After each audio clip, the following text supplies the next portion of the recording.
Graças e paz, meus amados irmãos, amadas irmãs. Olá, amigos. Que a graça de Cristo, a paz de Cristo, o amor de Cristo inunde o coração de vocês nesse dia. Nós continuamos com o estudo de Efésios. Estamos agora no capítulo já 4, passando para o 5, sobre unidade, serviço e crescimento. Tivemos a parte A, quando falamos sobre unidade cristã, depende da nossa vida cristã. Falamos também sobre os dons, alguns tipos de dons, algumas qualidades. Falamos sobre a unidade cristã, surge da unidade do nosso Deus. Por último, falamos da unidade cristã, que é enriquecida pela diversidade de dons. E aí citamos todos os dons e conversamos sobre o dom de apóstolos, de profetas, de evangelistas, de pastores, de mestres, e o propósito dos dons. Hoje nós vamos começar a parte C, a terceira parte desta lição, que deve demorar mais, inclusive mais uma parte. Domingo que vem ainda estaremos falando sobre essa parte. No texto de hoje, nós vamos falar, texto de Efésios 4, 13 a 16, nós vamos falar sobre a unidade cristã, que é uma unidade que exige maturidade do nosso crescimento. Os dons ministeriais ou de liderança devem levar a igreja à maturidade.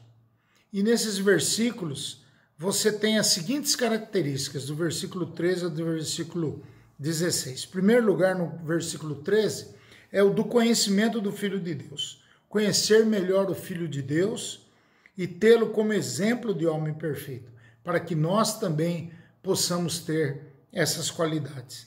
Ninguém atingirá o pleno conhecimento do Filho de Deus se sempre ouvir as mesmas coisas acerca de Jesus. Conhecer plenamente o Senhor significa saber de tudo aquilo que as Escrituras diz sobre Ele, o que Ele fez, o que Ele ainda faz e o que Ele fará. A sua doutrina, a sua pessoa, o seu poder. Há muitas religiões que pregam um Jesus fraco, incompleto, imperfeito, mas esse não é o Jesus pleno, o Jesus verdadeiro. Se você perguntar ao Pai Celeste a quem deve imitar, certamente ele diria: o meu Filho amado, aquele que no batismo de João Batista desceu nas nuvens e disse, em forma de pombo, e disse: esse é meu Filho amado em quem eu me comprazo, quem eu tenho felicidade, o que eu tenho prazer.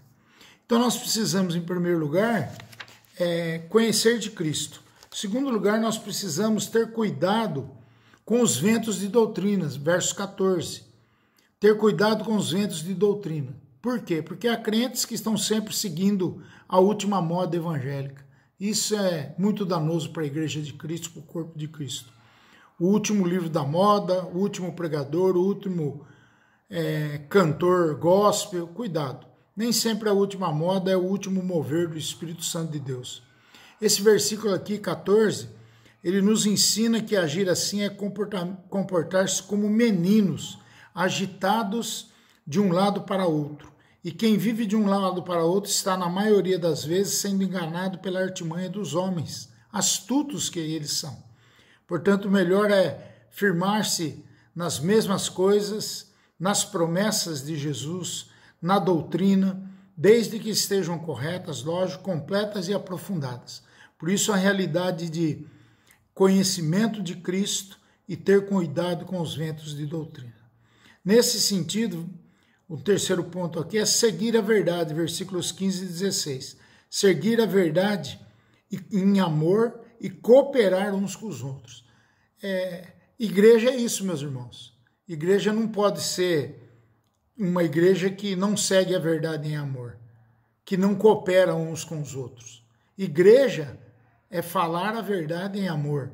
Igreja é cooperação, edificação, crescimento, reconciliamento uns com os outros. E nesse sentido, esse ponto 3 fala de seguir a verdade em amor e cooperar com que os outros aqueles que fazem parte da nossa comunidade. Seguir a vontade em amor, que é o versículo 15, o significado literal é sendo verdadeiro em amor no sentido de viver e praticar a verdade. Olha como isso é profundo. Sendo verdadeiro em amor no sentido de viver e praticar a verdade. Não é só falar, é viver, é praticar a verdade. E essa verdade em amor. Cooperar uns com os outros, versículo 16, aqui Paulo vai revelar um dos segredos do crescimento da igreja. Quando todo o corpo está bem ajustado e consolidado pelo auxílio de toda a junta, segundo a justa cooperação de cada parte. Significa aqui que a maturidade espiritual da igreja depende de quanto cada membro está fazendo a sua parte, no sentido, pelo menos, de fazer 3 coisas.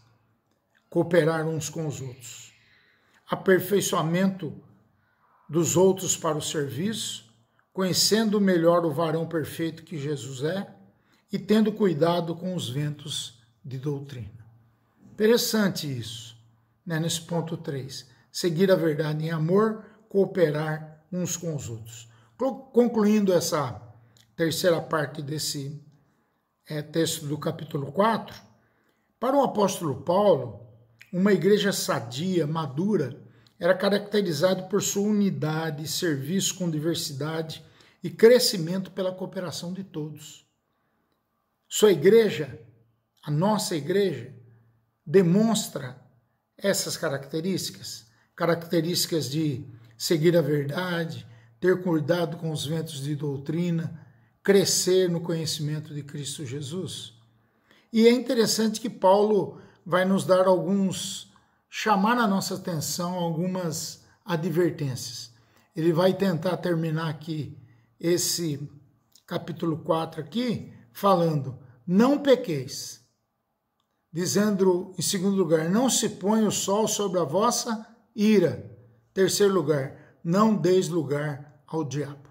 John Stott fazendo um comentário sobre isso, e os nossos estudos são todos baseados na obra de John Stott, ele diz, o diabo gosta de ficar espreitando as pessoas zangadas, esperando poder tirar proveito da situação ao provocá-las para o ódio ou a violência, ou a um rompimento da comunhão. Por quê? Porque violência gera violência, gentileza gera gentileza, amor gera amor. Nós devemos pensar muito nisso, principalmente nesse problema político, e não só político, como da pandemia. Se politizou o vírus e a política acompanha essa polarização que está existindo. Tomem cuidado para não pecar, para que o sol não ponha sobre sua ira e para que você não dê lugar ao diabo. Ok, meus irmãos? Pare, pense e seja alguém que viva, como o texto do versículo 16 aqui bem diz, né? Significa maturidade espiritual, a igreja precisa de cada membro, está fazendo a sua parte no sentido de fazer essas coisas, aperfeiçoando os outros para o serviço, conhecendo melhor o varão perfeito que Jesus é e tendo cuidado com os ventos de doutrina. Espero que a palavra de Deus possa encontrar o seu coração e você possa ser ensinado pela palavra de Deus. Vamos orar.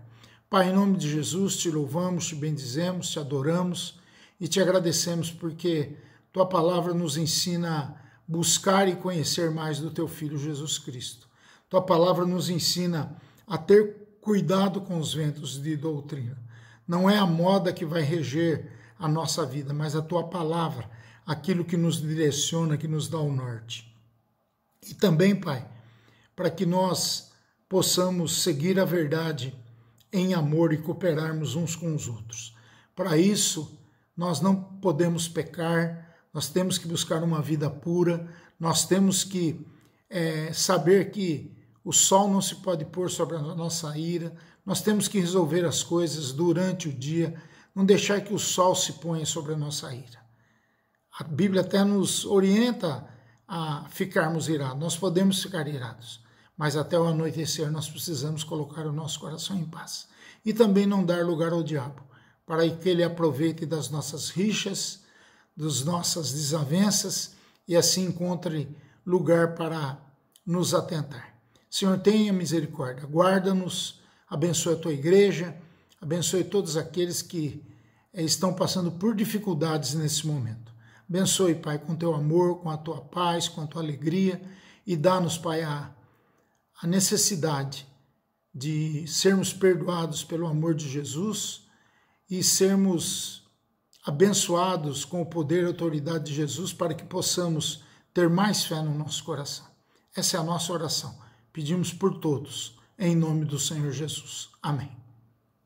Fique em paz, que Deus abençoe a sua vida, que você tenha um ótimo domingo na presença do Senhor e dos seus familiares. Amém? Um grande beijo.